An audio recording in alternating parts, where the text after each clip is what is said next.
Hello. Good morning, Ian. We're back. We're back. So the people want to know: are you rich or are you broke? Oh no, we're No, starting no, with that. We oh can't start with that. no! We have to start with that. That seems bad. What Oh happened? man. So last time I was in Vegas, had a very good time, won a bunch of money, right? All the poker gods shined on Oh, me. this feels like a bad setup. It was not a good poker trip. Got crushed, lost all my No, tournaments. I cashed and no. won, but not for any significant money. Yeah, just all play. I only played a little cash. Normally, I played just mostly tournaments, but lost in the little cash I played. So Ian, crushed all the way around. what is going on? As I got in a good zone, like I started off, I was rusty on the tournament, and then like by the end, I was there for like 5 days. By the end, I felt like I was playing really well.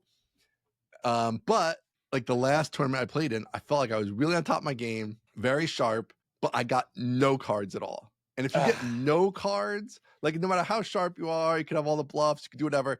Like you you gotta have to have cards. sometimes occasionally get a card, even cards just that you could bluff with. Give me like a suited ace. Give me something where like I could raise and I could have a flush draw and I could keep betting. But I was literally getting nothing. I was getting 8 deuce the whole thing Hmm. until the very end. I pocket nines. I get all inverse pocket tens. That doesn't go very well. And that was it. No, because the tens are higher The than the tens are nines. higher. Ah, So I'm in a bad spot there. Yeah, nothing. I ate some good food. okay. I tried to go to some different restaurants that I haven't been to before because I tend to just go to like the places I know. So I branched out. I went to this place, Amalfi. It's actually like a Bobby Flay restaurant, which was super good. Had an eggplant Nope. bolognese. Nope. Eggplant bolognese, like chunked up eggplant. I'm Nope. not a huge eggplant guy, but this was excellent. The fish was excellent. I don't know. I went to a couple other new spots. Actually, hold on. Let me see. I thought I wrote down a note here. Let's see. I went to Martha Stewart's restaurant and had some of the best mac and cheese I've ever had in my Now life. that I'm interested in. Yeah. So in Paris, there's a Martha Stewart restaurant, and the mac and cheese was spectacular. So that was great. I could miss the chunked up eggplant. I could miss that one. But best mac and cheese? That I'm interested All in. right. If we find ourselves in Vegas, we'll have to go check out Martha Stewart's mac and cheese. That Deal. was good. Yeah, I don't know. In the kind of main tournament I was there for, had a spot. So I was first day of it, I busted. I could play the second day. I played the second day. And I chip up table captaining. So I'm just running the table. Oh I'm wow. betting Do they give you constantly. a little hat for that? They should give me a hat, but their chip pile is kind of your hat. I had the big chips. Got I had the it. most chips. So I'm just abusing people, whatever. And there was a spot where a guy kind of played it weird. I raised. I went do a full poker hand for the people. One poker Okay, hand let's we're gonna let's do. do let's hear one poker All right. hand. I I'll played this represent the wrong. people. So if I'm you say very something sad. silly like donk bet, I may have you define it. But keep going. All right, one full poker hand. So I raised pocket tens. I don't remember the exact positions, but I was in fairly early position. So one of the first people to act. Okay. This other guy's been playing fairly fitter fold. He's raising with good hands, but otherwise folding. He just calls. Okay. Mm. Then this other guy who's getting kind of low on chips, but we're still early in the tournament, so he's not very low. He 3-bets me. Okay, so he makes it, let's say 12,000, whatever. I have pocket tens. I cover everybody. I should probably just go all in here and isolate versus the guy who raised us. Okay, but I don't know. It's early in the tournament. I was trying to kind of not get in spots where like I have the big chip stack. I don't really want to like lose my chip stack. I just played too conservatively, so I just call. Mm. Now the guy behind me who had just flatted, he goes all in. Ah, Okay. he took your move. So he took my move. I know this guy has nothing because he didn't like flat with He's aces an idiot. hoping somebody Yeah. else was behind. He has nothing. So I'm not even worried about him.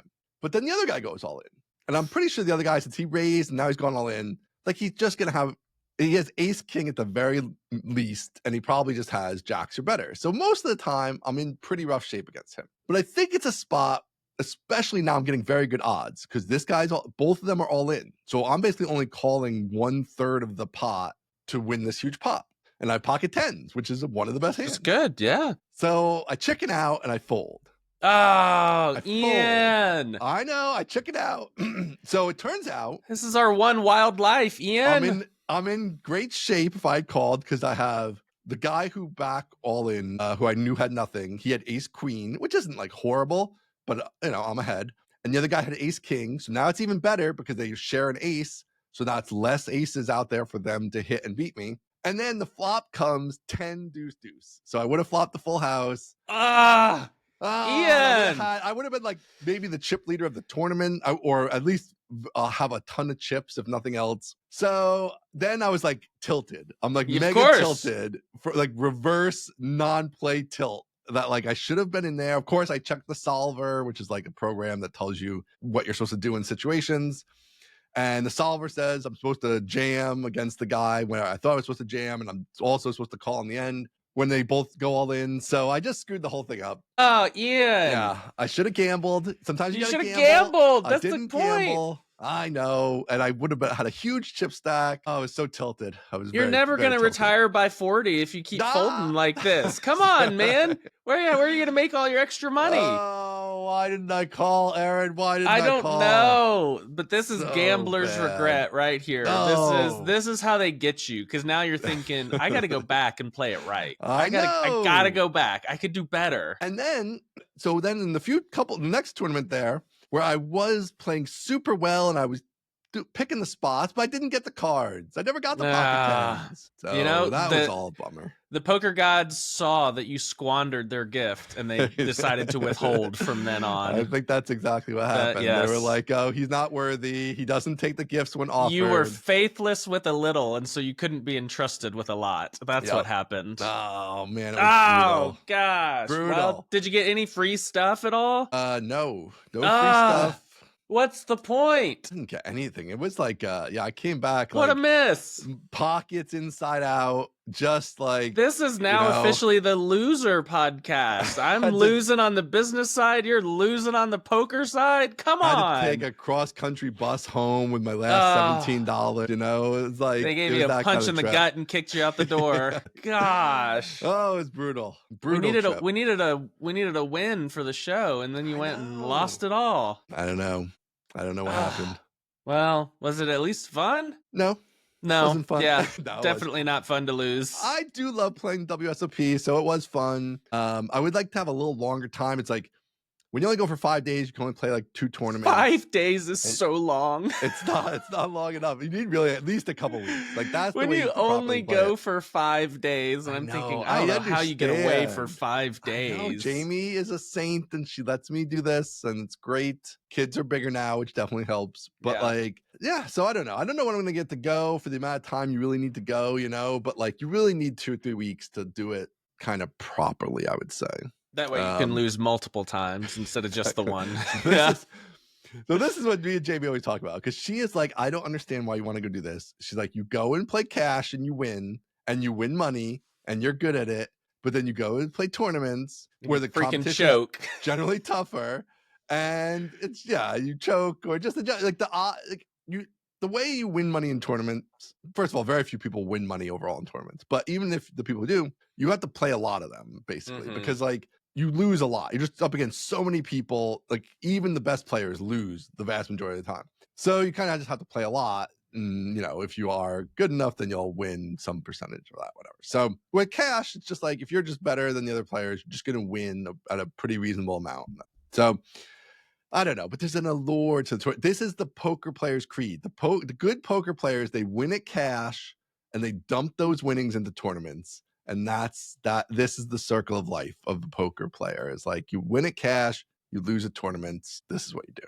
So I'm coming at this from an outside perspective. Yeah. Perhaps you win at cash and then you go win at tournaments might be a better. I don't know like what all the lure the lore is, but that might be better. This is my goal. But the thing with tournaments is you lose. And then occasionally, if you win one, all the money in a tournament is in the top 3 spots. Okay. So like you pretty much have to get in the top 3, to win a huge amount of money. So that's only going to happen very rarely, So that's where you could get lucky and it could happen after you're on your first tournament. That happens sometimes. But Yeah. So there's more luck in tournaments. That's what it comes down to. Like there's more luck in tournaments, whereas in cash there's less luck, and so there's less variance in cash and there's more variance in tournaments. Yeah. Well, unlucky. Sorry to hear Unlucky this trip. Unlucky this trip. We'll get him. We'll get him next time. We'll get him next time. Yeah. That's my Y'all plan. stick around for one more year to hear Ian's follow-up stories on World Series of Poker. I might play some tournaments in between, but none of them have the allure of the World Series of Poker. That is the gold standard. So man, I was hoping for a better report. Yeah, I know. But very sad. Since you're broke, maybe we'll pay some bills up front here. How's that sound? Let's do an early ad read. We got an early ad read. We did. Yeah. This episode is brought to you by WorkOS AuthKit. Laravel 12's new starter kits include WorkOS AuthKit, future-proof your authentication stack with the identity layer, trusted by OpenAI, Cursor, Perplexity, and Vercel. You can check them out at workos.com. It's also brought to you by Laracon 2025. Laracon is calling all web artisans. Come to Denver, ready to level up, leave, ready to ship. You can find them at laracon.us. And we'll do a third ad read, one for Bento, our longtime friends over at Bento. Bento is the email service provider trusted by very smart people like TryHard Studios for their marketing and transactional emails. You can find more at bentonow.com.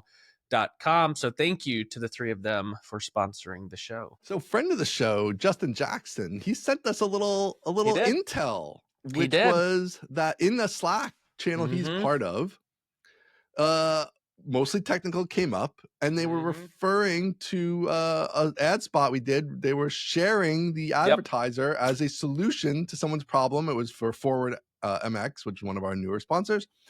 And that was so cool. How great is that? The ads work. It is great. The little ads stick in people's minds. They do. And I think the almost verbatim text from the Slack message was, I heard about this on Mostly Technical, not sure if it's the right solution or not. And it was like, but you knew that something this shape existed because of us. And that's it. That's the goal. Yeah, that's the goal. The actual URL. It's like they had it. It's forwardmx.net. Like they had the URL. They gave them the URL. It was like beautiful, like perfect, magical awareness. It's working. I feel like it's very good. We don't have any time for this, but I would love to evangelize this format. Do you know what I'm saying? Like the ad format of these little drop-ins. Like everybody's out there trying to get like Squarespace to do like the 60-second ad read. Right. It's like, no, man, these little ads, just like a regular little ad.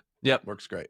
Little earworm. You don't forget it. Yep, I agree. Also, I just noticed I wanted to put this in at the top too. If you people out there could go like us on Apple Podcasts, give us those 5-star ratings. Yeah. We only have like 15 or 17 ratings. We got more listeners than that. We do, and we are currently accepting 5-star ratings. Yeah, it's only 5-star ratings. If you have any other rating, unfortunately, we're not accepting those at this time, but we will keep you posted. Go in there. You're listening right now. Just hop in Apple Podcasts and click that little button, or Google, whatever the Google calls their thing. Just pop in there. Give us a rating. All right. So panic mode. Panic mode. That's where we left off last week. It was panic mode. It was real panic mode. All right. So where are we at? Panicking? We went through the 5 stages of panic pretty quickly. And they are all panic. Right. Yeah, so we left, I think we recorded on a Wednesday. Right. So we did our normal recording on Monday. And then Wednesday we recorded panic mode. And then we released it 6 days later on regular schedule, which was Tuesday. We recorded early because you're going to World Series of Poker. So between when we recorded it on the Wednesday and when we released it on the Tuesday, panic had subsided quite a bit.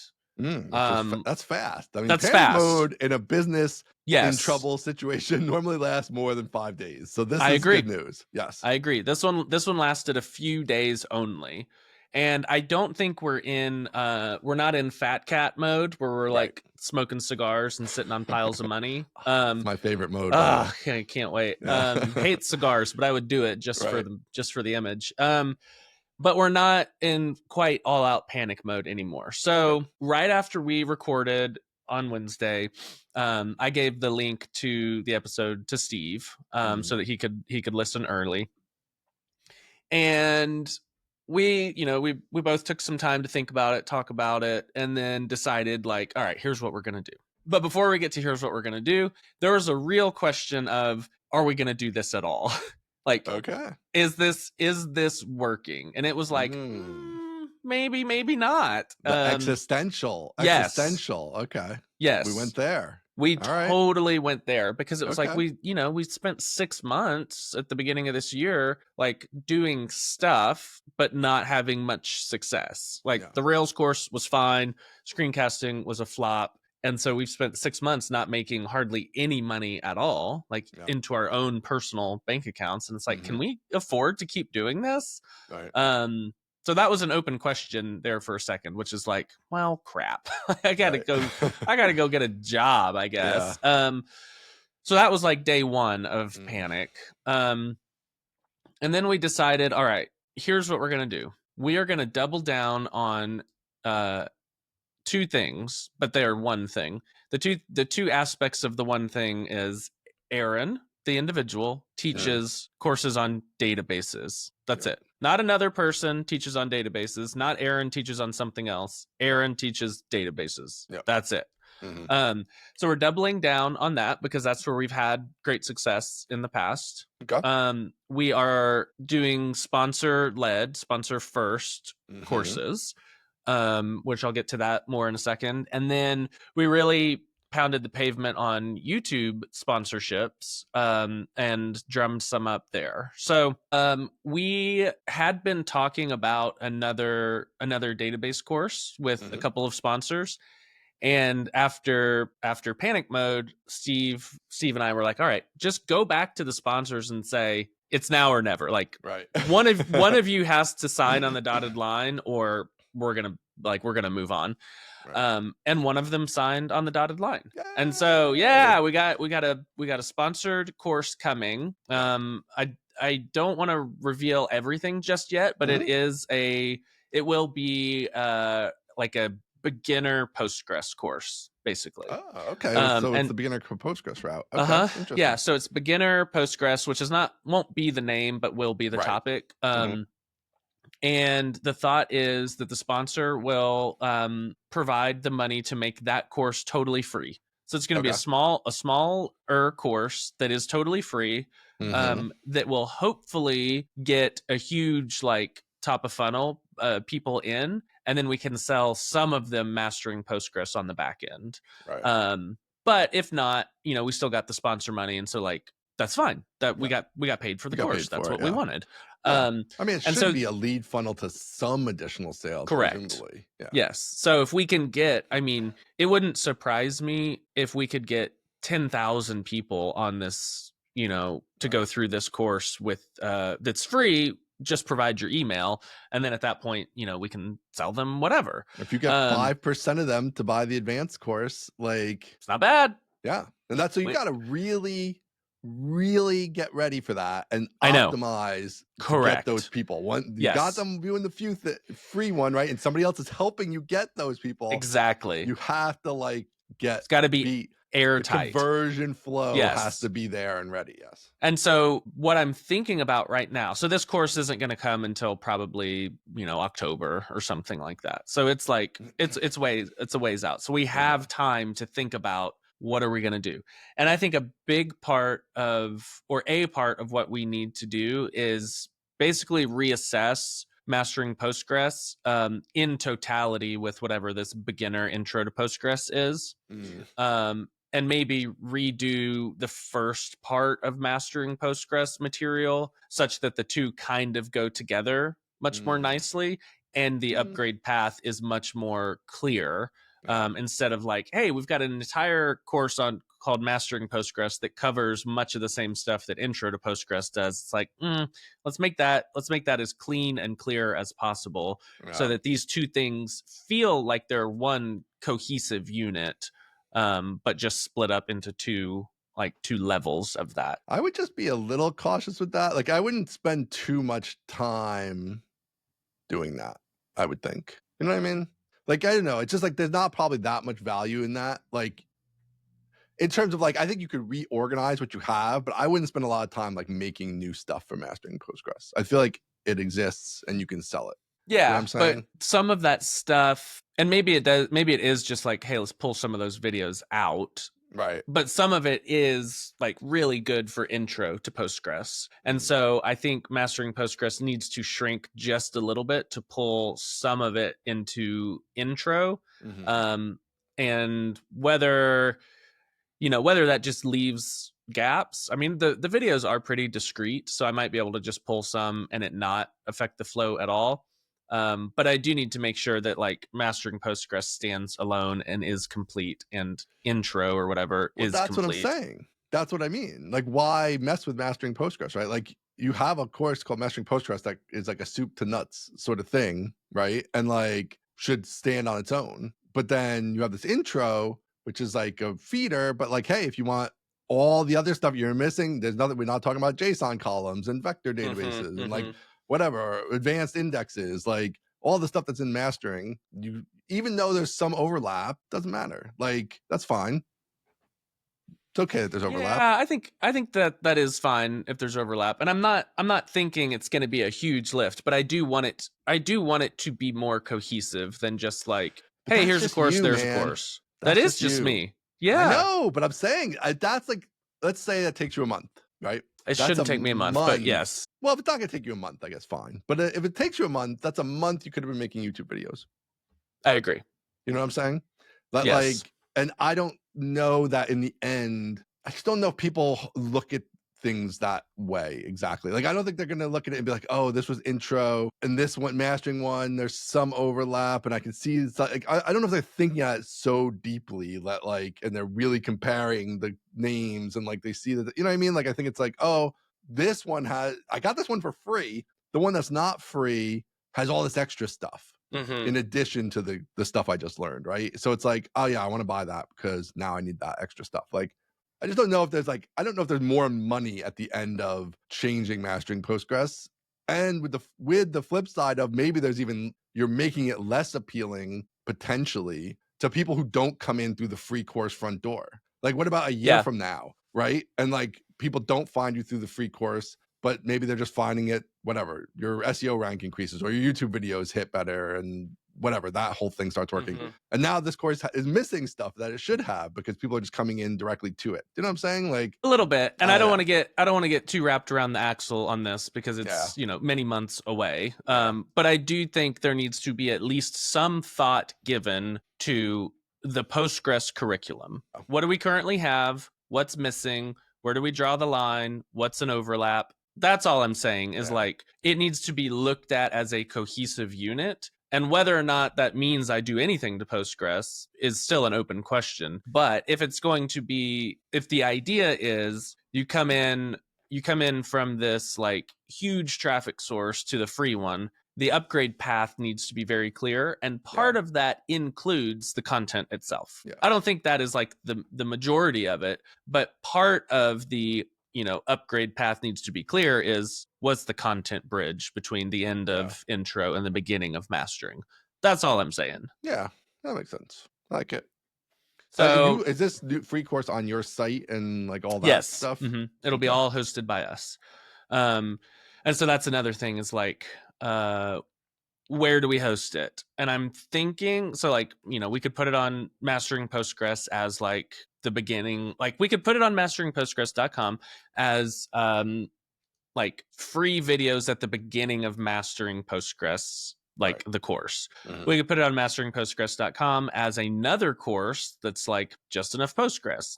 What I'm thinking is we will probably end up consolidating some of the database stuff together now that we're focusing on like, let's become more database educators than just like general development educators. So I'm thinking some of these things will get collapsed down into a single property while the other ones kind of live on their own domains. But I think if we're going to ramp up and do, 10 database courses, I think having them all at a single place where people can see them all together is probably going to end up being the right move. Yeah, I like that. Definitely, I think they should all be together.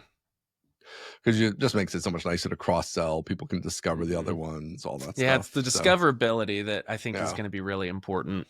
Yeah. So, and like when I'm doing YouTube videos, I don't have to say 10 different URLs of like mastering Postgres, high performance SQLite, that's huge. Actually, MySQL for developers. It's like, no, just go to all my database stuff is at databasesaregood.com. Yeah. Right? Yeah. Yep. So I like that. Now, would it be on Aaron Francis? Because that was a theory at one point. Okay, so it's still gonna have its own branding. It'll still have its own kind of like standalone brand. Mastering databases. I think it's gonna be database school. Okay. Yeah, because we've got it is taken, but it is reasonably priced. Oh, the domain. Yeah. So then we can put the podcast there, and we can put all database courses there, and become like hopefully the destination for learning databases. Okay. Yeah. Double down. The full double down. The full double down. Yeah. Okay. I like. We're gonna go back to what has worked. We're gonna go back to what a lot of people are asking me for, which is like, hey, will you do one on column databases? Well, that's what I was gonna say. I still feel like there's actually some cool like AI modern tech angle stuff in here. With you could have a RAG one, you could have a column database one, you could have vectors and RAGs and whatever, but all that whole end of the world. So yeah, interesting. So I think it's time to go far and wide on databases. Okay. That's the current plan. I like it. Yeah, I think it's good. I think the idea of doing sponsor first is also good. And so we're currently trying to find another one. I want to do like, for example, a course on Redis beyond key value. Like there are a lot of great data structures in Redis that nobody in the web development ever uses. We're just like, oh, it's a key value cache. Yeah. Like, well, in the same way that SQLite is a key value cache. I mean, there's a lot more that you can do there. Yep. So trying to find a sponsor for that. And for some of these, we might put up a landing page and be like, hey, there are 3 instead of 1, flagship sponsor.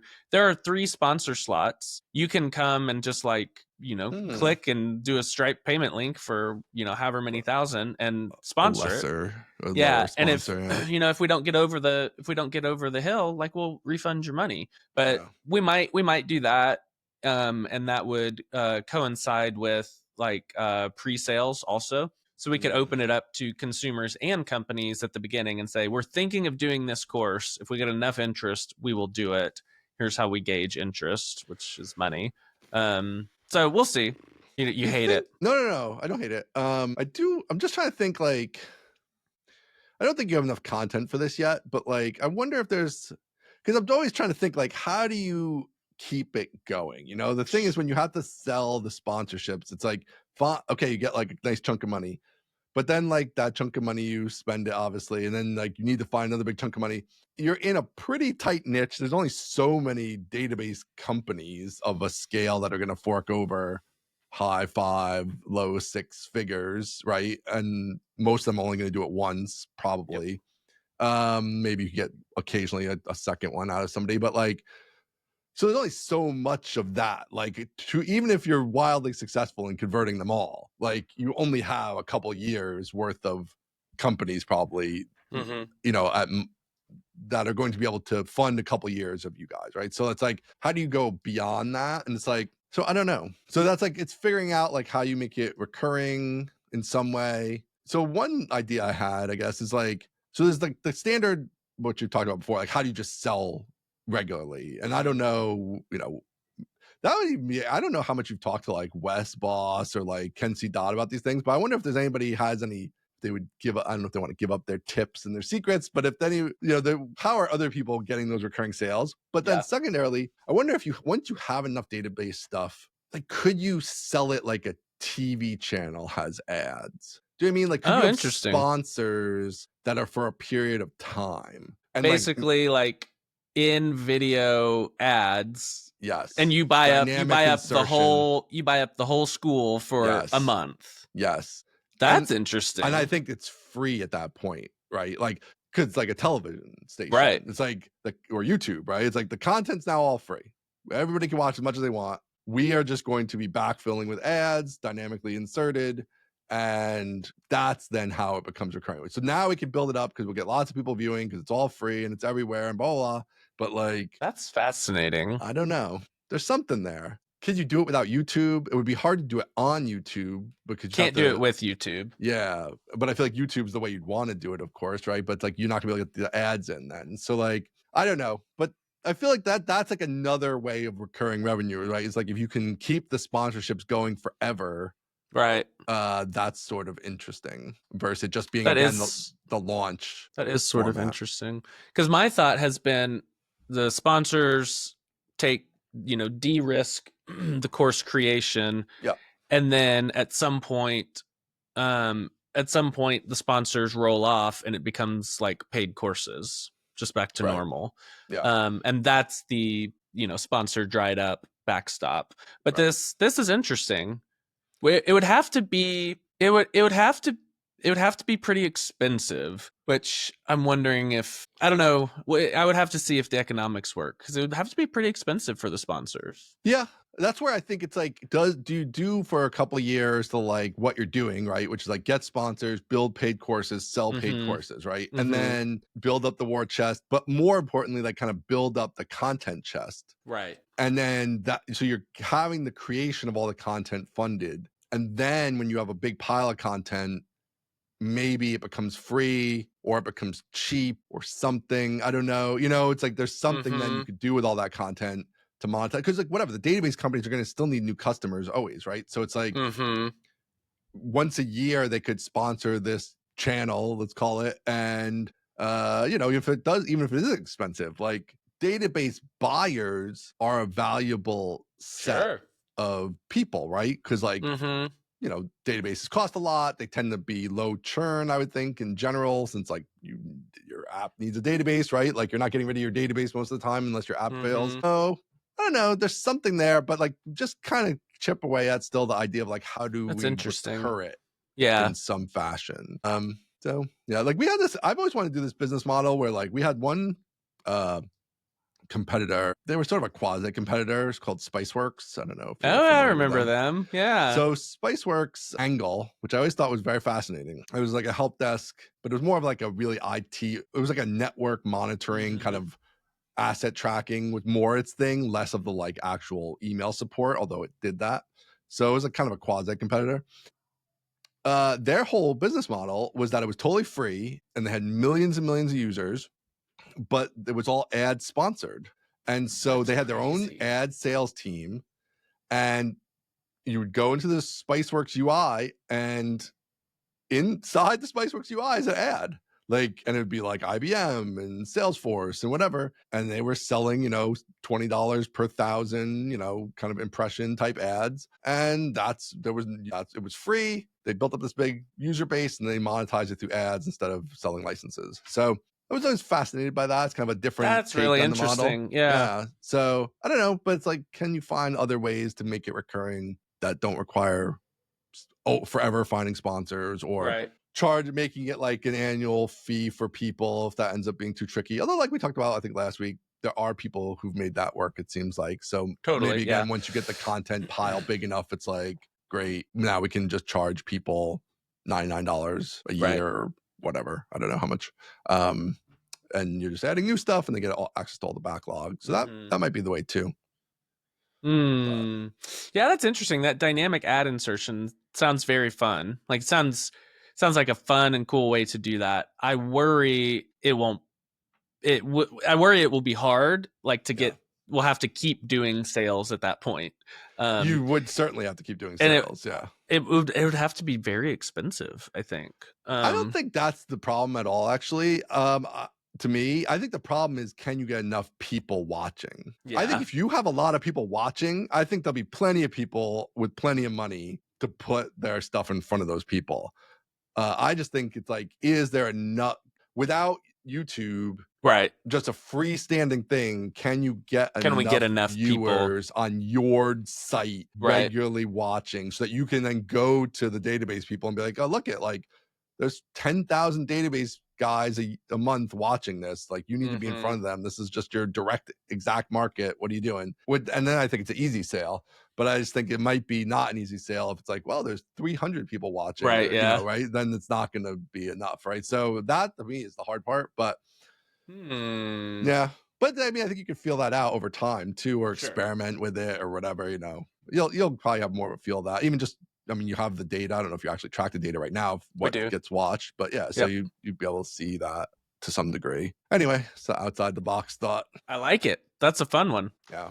All right. So panic mode is simmered. You've got some irons in the Simmered. fire. And we So no, booked. why is this not till October? Like that they That's don't just when want it they till want it. October? Yeah. Okay. Yeah. Okay. Yeah, it lines up with something they're doing. I don't really know. Yep. And then we got a bunch of YouTube ads sold and paid for. So we got money in the bank. How'd you do that? Just like asked for it. It's crazy. Just Truly. existing contacts or whatever. Some existing contacts, some people I've talked to before.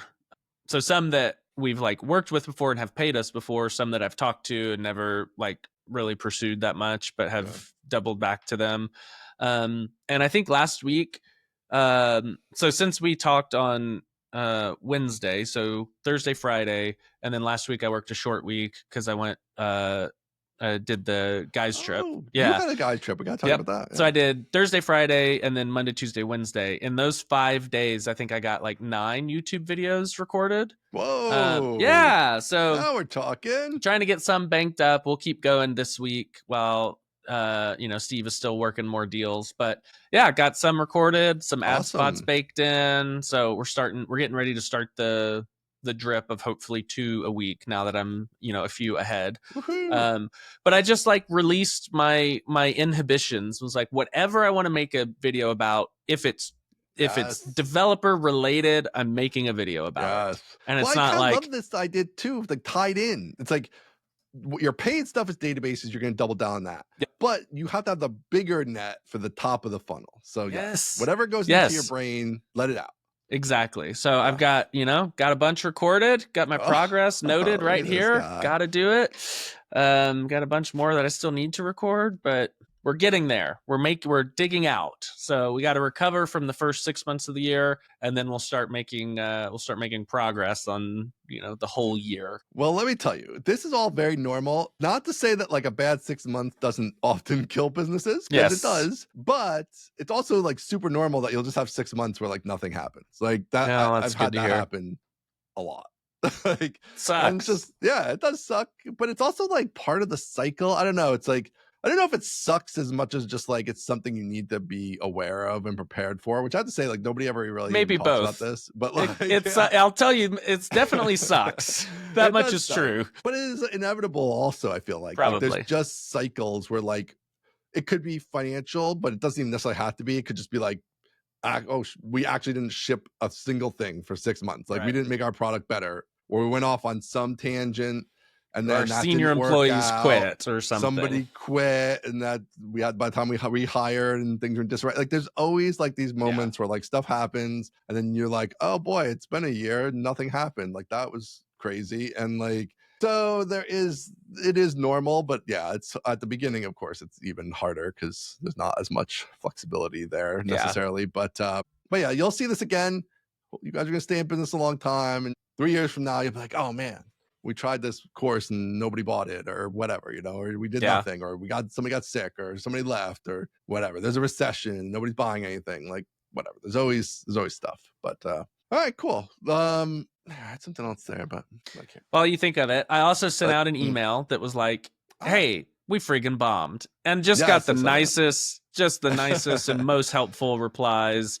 Lots of very candid, like, hey, here's why I didn't buy, which is, stings a little bit, but once you get over that, is incredibly helpful. It's like I couldn't figure out which editor course to buy, so I didn't buy any of them. It's like, that's good feedback.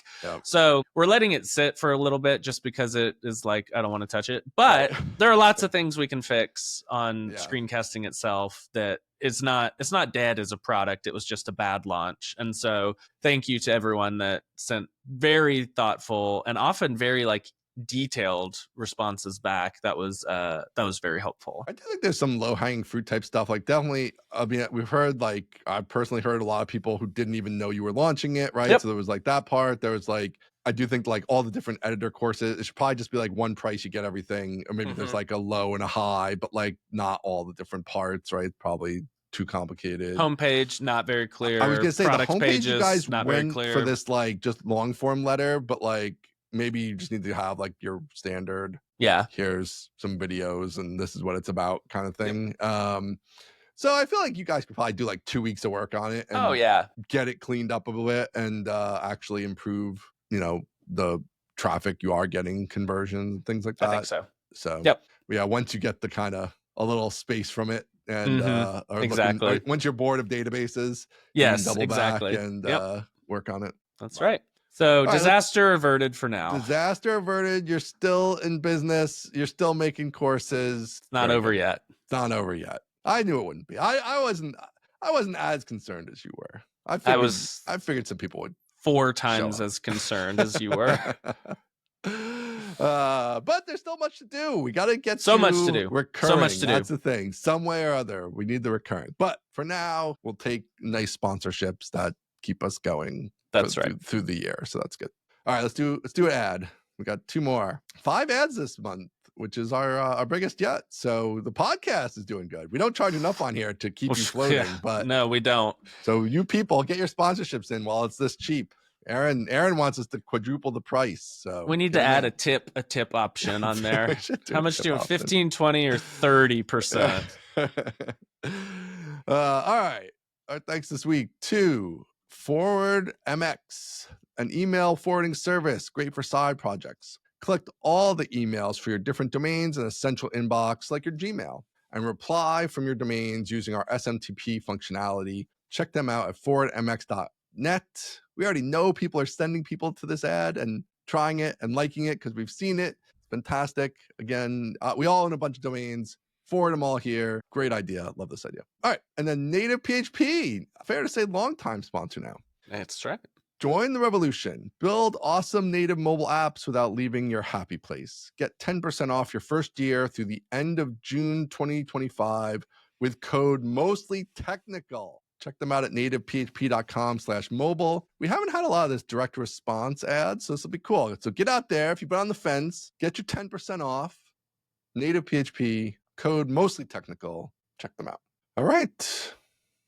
So I have one more item. All right. What do you got? So I've been hacking around. Okay. I've mostly been hacking on stuff like just to play with AI in different ways, like on different things. So this week I've been on Codex, or actually not even so much during the week, but over the weekend a lot. I played with Codex, which OpenAI's Codex? OpenAI's, not Codex on the command line, which I think was a thing. Of course, yeah. Codex in the browser. Right, but not the Codex model, which is the third thing. Codex in model. The browser, yes. Codex and OpenAI. Come on. Just proof that you don't need good naming, and their name is mostly irrelevant because it's terrible at naming. Everything in the name is horrible. Beyond terrible. But it's working for them. The product's so good, it doesn't matter that you can't even speak about the products because the name is incomprehensible. So Codex, I think this is it. Let's just start there. I love the Codex. Whoa, this is it.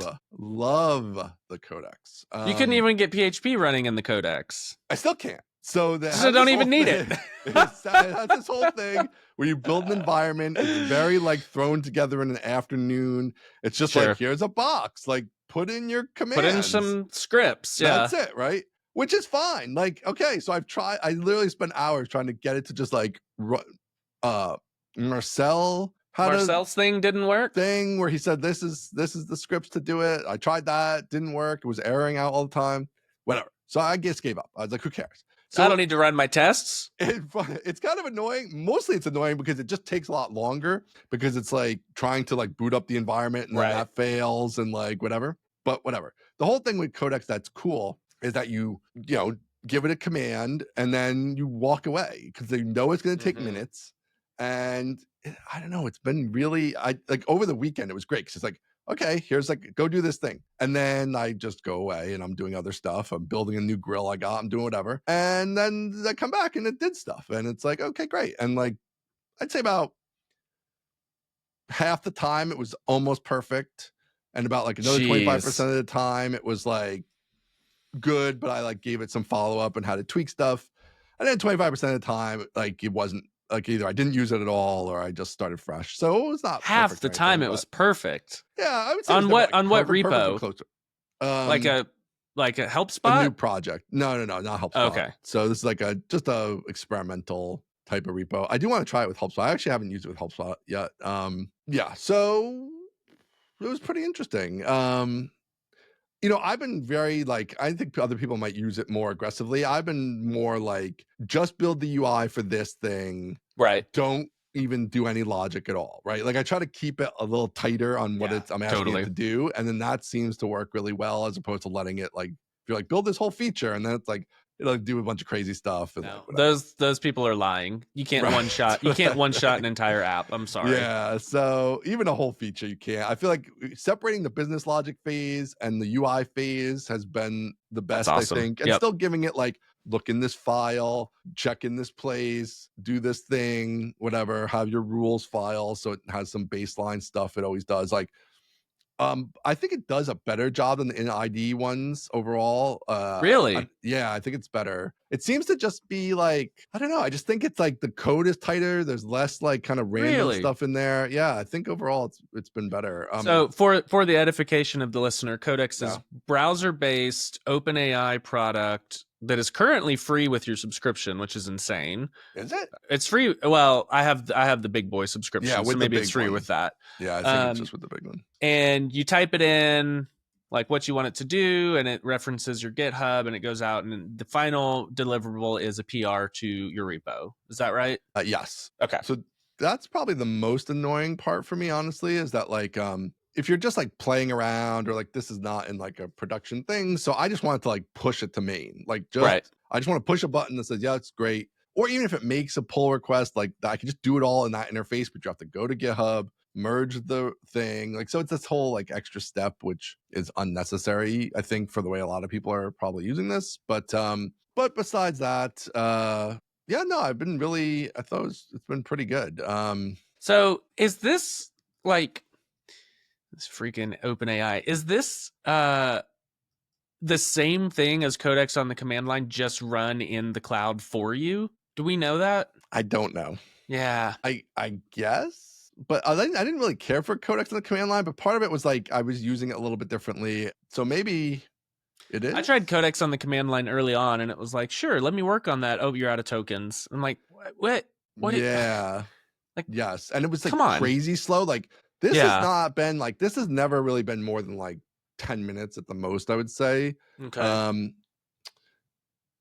I do think there is just a little difference of like being in the browser feels more like I can set it and forget it for some reason to me. I agree. Whereas like it's on the command line, it's running, things are being output, it's like distracting. It's asking questions of you. Yeah. Like, hey, am I allowed to do this? Yeah. Like the Codex in the browser doesn't ask any questions. It just goes off and does it. So yeah, I don't know. I don't know if it's just like identical, but it's just a user interface difference that makes it feel better, or what it is. I mean, and the container, because it doesn't have to ask you any questions. That's the nice part. I mean, I'm not even using a container, but it has a container in theory. That's true, I guess. So, you're not. I mean, it's using it ostensibly, but it's not. But it's not using PHP. Yeah, so it can't execute anything of mine in there. So, I don't know, but even without it, it's been fine. So it's been good even without being able to do the full iterative. Yeah. Oh, I broke the tests. Let me fix that. Right? You can't do any of that stuff. Still, again, I'm not like, I've just been playing around. I have a couple ideas that could turn into something. I don't know. But like right now, it's just been more for playing with the AI stuff. And so I'm not like being super hardcore about that sort of, if it breaks something or the tests or whatever. Like I don't really care about that too much right now. So I'm not too focused on that. But yeah, but for over the weekend, it was great. It was like, I built a lot of this thing. Yeah. Without that much time. I am somehow still getting faster. Yeah. Like it's boggling my mind how much can be done. I'll have Claude code running while Junie's working on something, and I'm talking to ChatGPT, and I just feel like, what? I'm getting 2 weeks worth of work done in a day, and it's like, how is this possible? Yeah. So this is what I wanted to talk about, because there's kind of this core, like, to me, the number one bootstrapping tenet by far is don't build something that doesn't already exist. Like you should not be inventing a market ever, because the hardest problem is still like distribution and people knowing about you. And to get distribution when people don't even know they have this problem to is invent like a whole such category. a hard thing. Yeah, It's to very like create expensive. a category Yeah, is a very, very hard thing to do. So that's always been my number one rule. I think that's generally a good rule. But it's like, so this doesn't, right now, AI doesn't help with your distribution at all. correct. I don't think it's made marketing that much different or better. Like maybe at some point it will, whatever, but you can't, I think that's not like anything for right now, right? So it doesn't change anything there. But it does possibly change the dynamics still of like the cost of the whole thing, because it's like, Yeah. before it's like if I had to spend 6 months, and even if I have employees, I'm paying employees for this like whole experimental thing that maybe we're just going to throw out, and that's like then very expensive and all this stuff. That's like, that's just like, it's not worth it on the bootstrapper budget to do that kind of thing. But maybe now it's different. Like maybe if you could build the MVP on your own or with one employee instead of 4, and that happens really fast. So if it turns out, then you go try to market a little bit, and if it doesn't gain traction, you don't really care that you have to throw it out and it was a bad idea because it didn't cost you that much time and money. Like now maybe there is this a little more flexibility for the bootstrapper types to get in there and try different things, and take more risks in spaces than and not be totally lost like I think in the past they would have been with that strategy. Yeah, I wonder what all common wisdom has to be updated now that building has become so much cheaper and so much easier. I don't know if it's easy, but it's so much easier now. It's just faster, I think. It's so fast. It is so fast. And so, yeah, I also feel like another common wisdom is just like ship early and ship something terrible, and I just don't know that works anymore, because like the cost for going from terrible to pretty good is pretty low now. And so like the whole bar has been risen of what the acceptable quality of a web application is, and that bar has been rising over the past 10 years, but in the past 2 it's like, well, why don't you just go on V0 and make a beautiful UI? Why are you shipping this horribly ugly thing? So I don't know. I do agree that the like don't build for 6 months is still the correct advice, but I don't think you have to build for 6 months anymore. So I don't know. Well, see, these things used to conflict in the sense I was never actually a believer in the like ship fast crappy stuff, because I feel like it's hard to convince customers when they don't. You have the vision, but the customers don't. So when you ship them something that doesn't implement a good chunk of the vision, then I feel like it's hard for that. Occasionally, yes, it's like it's so revolutionary that they get it and it's awesome. But more of the time, it's like, well, here's this new CRM. Well, it doesn't do 50% of the stuff a CRM does. Well, it's okay, so I can't use it. Like it might be better UI, it might have some better idea, but like it just doesn't do enough of the problem I have to be usable, right? So now though, yes, I think you don't necessarily have to make that trade-off, because you can just make, even if like maybe it doesn't, all the features aren't fully realized and stuff, you can get to more of the product being complete faster at a reasonable quality level. So that then you can focus on actually seeing if people want to buy it and all that kind of stuff. So I do there is a lot of conventional wisdom out there that will be shifting, I think, which will be kind of interesting to see too. And I think you're totally right. The hard part is still marketing and distribution. It's still the hardest part. It's always the hardest part. The trick is that was the hard part before. Yes. Everybody that was like, wow, coding is now the easy part. I'm like, brother, that's always been the easy part. That's always been the fun part. Yeah, that's the thing. And the world's only getting noisier. Now you have AI noise and stuff. So it's like, how do you cut through all that? You've got 2 years to make money and buy land before it's all over. This is where I like things like, if you're out there and you want to have a podcast, like if you want to get like things like podcasts, to me are still like a great way. I don't know that I think it at least creates opportunities, whether or not like you can always sell through it or not, but it's like, it's going to be something that's hard for AI to replace. People are still going to want a human connection to things. There's still a way for you to have your own space where you do something interesting. Like, I don't know. I think things like it's easy to do. It's fast to do. Like, you don't have to be like, oh, I got to work on this, 20 hours a week. No, you can do it in 2 hours a week or whatever. And so I think like that's kind of interesting too. And podcasts are still growing and stuff. So I think that's an area that's good, or YouTube, all that kind of stuff. So anything where you can foster a human connection, I think is going to become more and more valuable. Yep. Yep. So get out there, start your YouTube channel, start your Start your podcast. YouTube podcast and your newsletter. Newsletter. Start all three. Yep. I'm Just get it going going. full humanity here so I can Yep. survive the coming wave. Yep. There you go. Oh man. All right, what else is going on? Well, I spent the weekend with humanity. Yeah, speaking of, face to face with some friendos. It was great. Oh, college buddies, right? Oh man, it was the freaking best. Buddies. So great. So there were this year there were 12 of us. And I think that is just missing one. I think only one person couldn't come this year. So 12 of us, and this was year number 14 in a row. 14 years in a row that we have done this. Congratulations. Yeah, so it was great. It was, 12 guys who went down to the hill country outside of Austin. There's a city town called Wimberley, Texas. And there's a river that flows through it. And so we have ventured outside of Wimberley once or twice for those years, but most of the times we book a house in Wimberley. And that's what we did this year. Is we booked a house in Wimberley just up the hill from the river. So we had a pool in the backyard, and then you walk down the little hill and you're in the river. Wow. And so that's what we did. So, we left Thursday morning.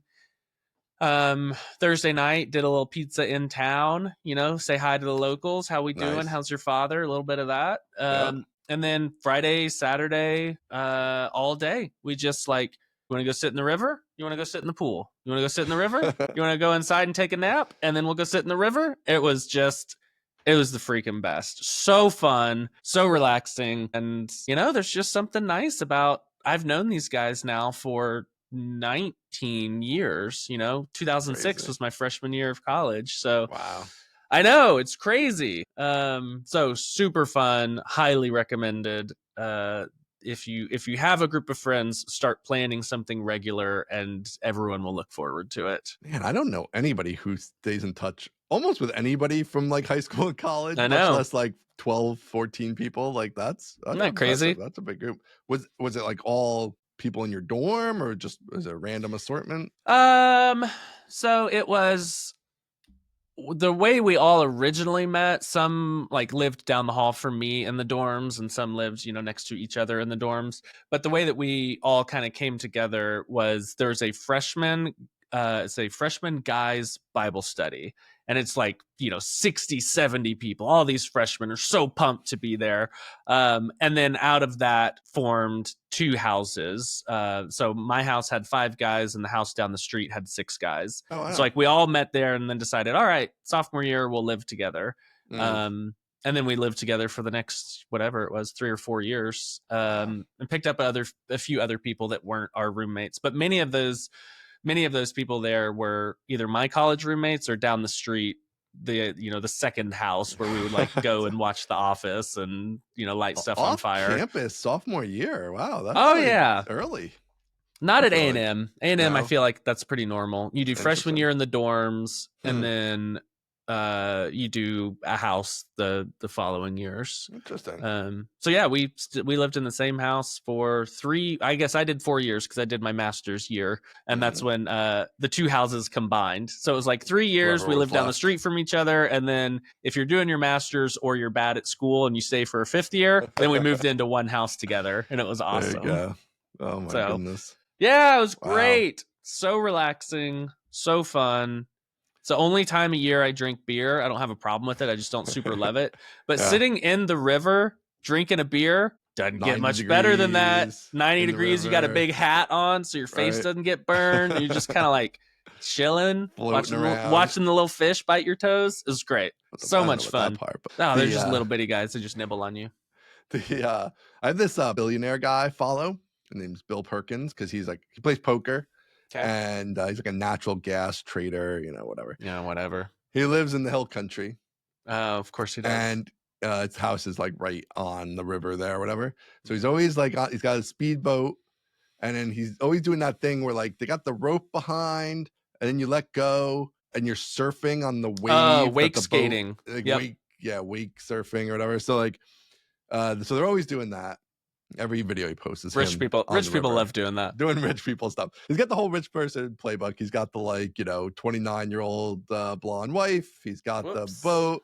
He's got the house. He's got the whole, now he's got a satellite company, which is what billionaires do, obviously now. Yeah, so he's doing the whole billionaire playbook, but and he plays poker. So, I like this guy. We were talking this weekend. If we were billionaires, we would be so much more creative than the existing billionaires. Standard We'd be playbook. so much more interesting. Yeah. But maybe that's the billionaires you don't hear about that much, like maybe they're out doing interesting things, and it's just like the ones who buy their own social networks are the ones you hear about, but everybody else is actually out. The ones who become billionaires and then decide, you know what I should do? Keep posting. I'm like, no, you made it. Log off. You don't have to do this anymore. Yeah, you could do. You're free. Yeah.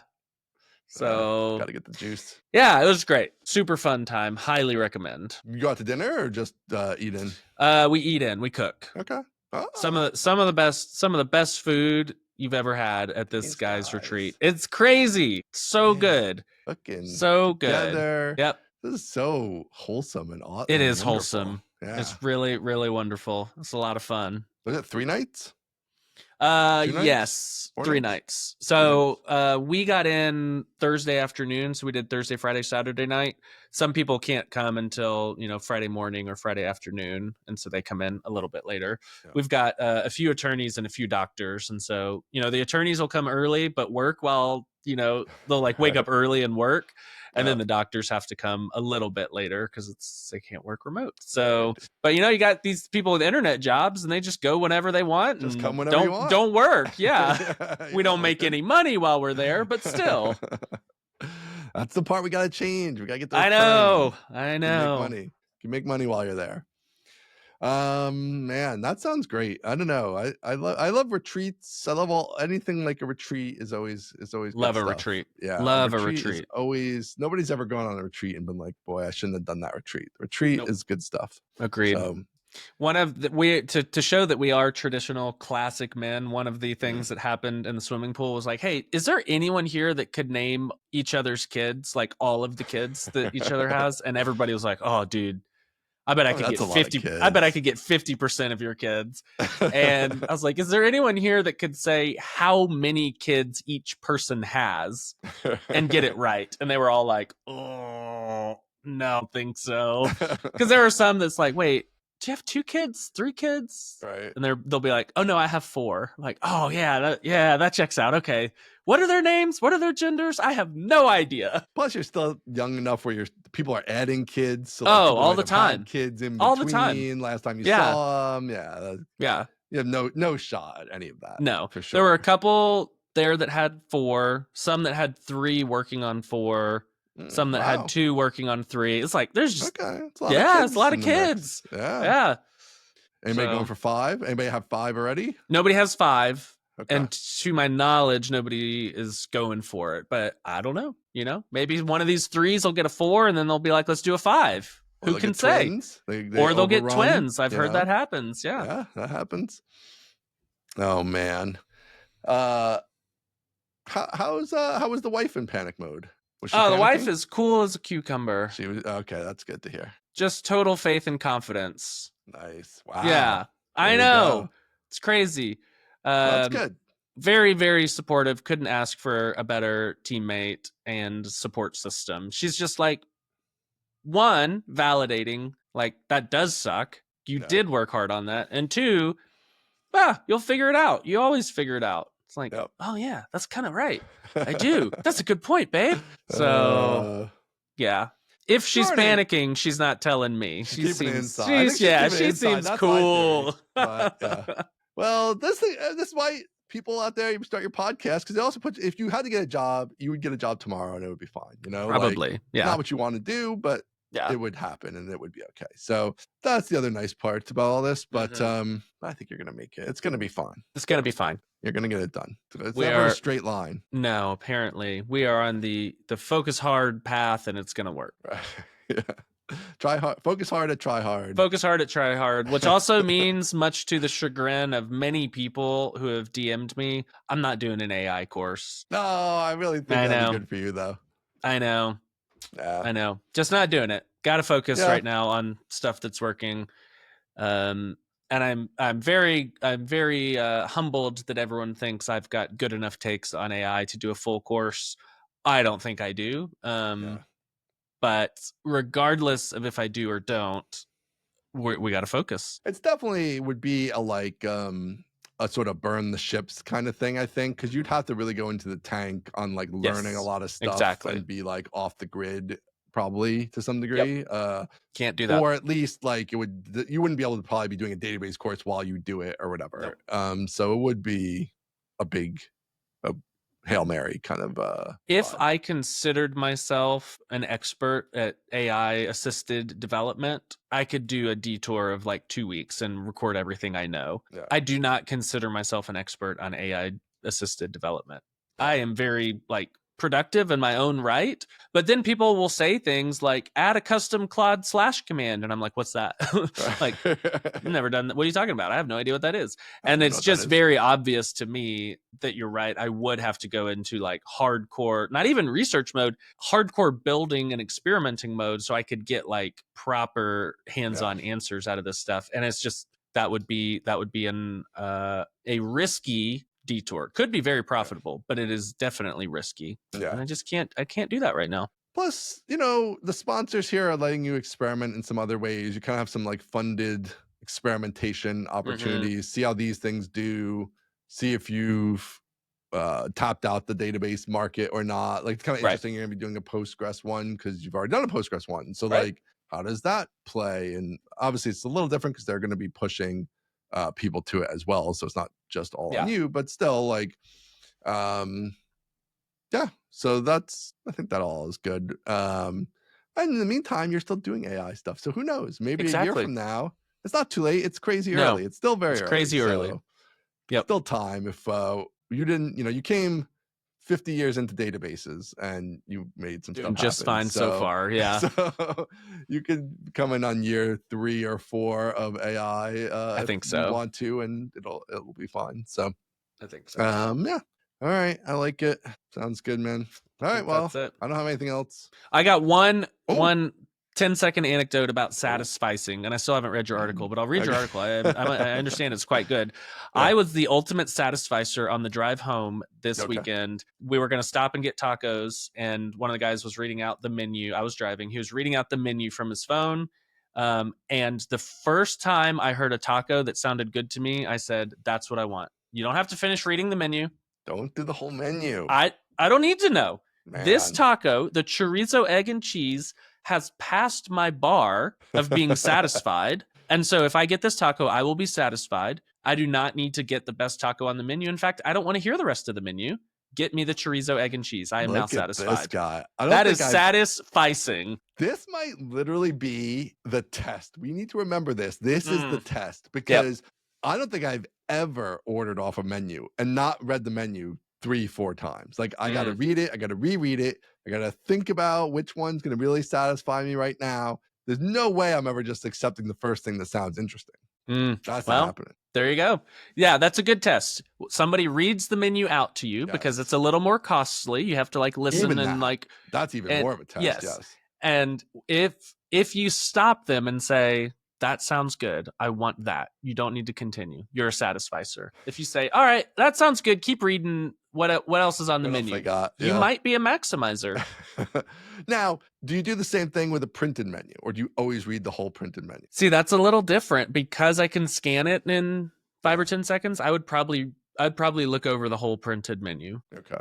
Because there is the interpersonal part that is a little something different there, right? Because it's like, this guy's poor schlub is reading out every item on this menu. Like, I don't want him to keep doing that. So there's sort of this external pressure that's added a little bit there, But even so, it's a good test. Even so, it's a good test. And with a printed menu, I still think it's like, how long did like, I'm always like, I'm right there, last second. The waitress is there. What do you want? Take somebody else first.